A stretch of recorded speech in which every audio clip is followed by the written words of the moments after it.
In case you missed it, update 1.18 was released for Dying Light 2 a few days ago, and today I'm going to be going over all the changes that were made as well as talk about my thoughts on the game after being away for about 5 months. First, let's get into what this update is all about. It's supposed to be a community quality of life update, but there's only a few community-driven changes that were added. This first section focused on things like unable to join co-op with quick join and being unable to finish quests in co-op. As for gameplay, you can now drop gear pieces as long as they're not the paid items from the in-game store. This has been requested for a while, especially with the Bloody Ties items and the Renegade boss mask. In Nightmare mode, you can see your immunity level with the extended HUD button. I'm happy for this change, as not knowing how close you are to reaching 0 is a bit of a pain. Volatile spawns were fixed that made it impossible to complete quests at night. GRE anomaly health will no longer reset after being too far away from it, and they fixed Bloody Ties not being detected on PlayStation 5. For the environment, they fixed some of the red chests clipping into the ground, and there shouldn't be any more duplicated assets on the crossroad of St. Paul Island, and it should no longer rain inside of a building when it's raining outside. The last community-driven change was fixing some overlapping textures with open chests in the survivor missions. Several of those are welcome changes for sure, but you may be wondering about the biggest community requests, the flashlight. In the initial version of the patch notes, there was a line that said introduced improved flashlight behavior with new options to set flashlight scale and flashlight range. This would have been a massive improvement that people have been wanting for the longest time, but it was pulled last minute. I can only assume that it was taken out due to needing to be tweaked more, so hopefully we can get that feature sometime in the near future. Now for the regular bug fixes, here are some of the highlights. I'll leave a link in the description for the full notes if you want to read through them all. They fixed an issue where you would lose single player progress after leaving a co-op session. This is a big one, as I've seen a ton of people mention this. If you bought the hack-on bundle, you should now get the firebolts like intended. They fixed an issue where zombies could still reach you with melee attacks even if you were out of range, and everything else is mostly just changes to visual bugs and item or character positions. This isn't really a fix, but a new bundle was added to the store called the Erlang Divine Guardian bundle. If you're not familiar with that name, he's part of the story Journey to the West, which is the inspiration behind the new game Black Myth Wukong. I think the bundle looks really cool, and it does have some nice features if that's something you're interested in. It does cost 800 DL points, so it may or may not be worth it, but that's all up to you. Overall, there are some welcome changes to the game, but to me this feels more like a large hotfix than a full update to the game. That said, there may be some other changes not listed that I missed, so leave a comment below with anything you've noticed. Now let's talk about the current state of the game from my perspective after being gone for 5 months.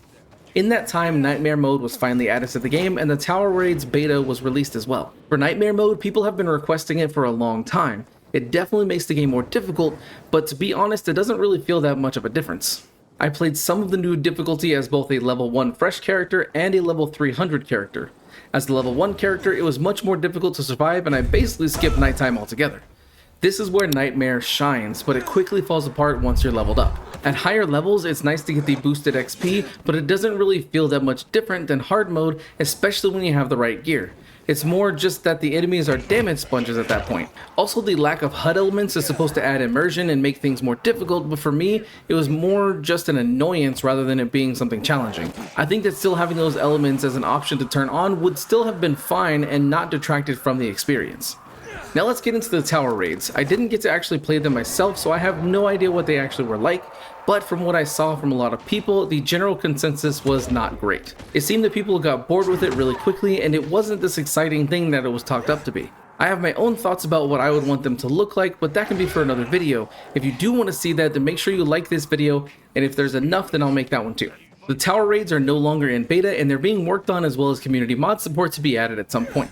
This is fantastic, and I can't wait to see it in the game, but the main issue I have with it is that the last roadmap at the end of 2023, it was shown that both of these would be added by the end of winter. It's now getting closer to fall, and we still don't have them, which is probably the most disappointing thing about those two. The community being upset is a good segue into the next topic.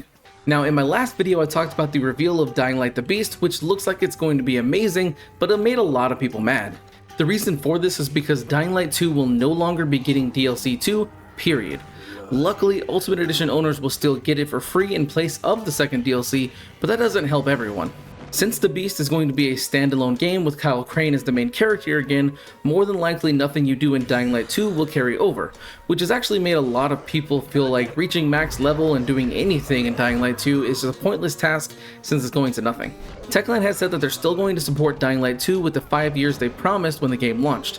That gives us roughly another 2.5 years left of support. This will be things like events and content drops, but they currently have no plans to have any major DLC added outside of the tower raids and community mods. I understand that developing a game is not easy, and Techland has definitely come a long way since the game first was released in 2022. Most developers would have stopped support for the game by this point, or at least not had the numerous updates and community additions that Techland has done. With all that being said though, and playing the game for a little while since being back, it didn't really feel like anything had changed, which is what's most disappointing. I was hoping that Nightmare Mode and the tower raids would breathe more life back into the game, but that really wasn't the case. I still enjoy the game and am excited for the release of the Beast, but for veteran players there really isn't much going on. What are your thoughts on the current state of Dying Light 2, and are you hyped for Dying Light the Beast? Let me know in the comments below.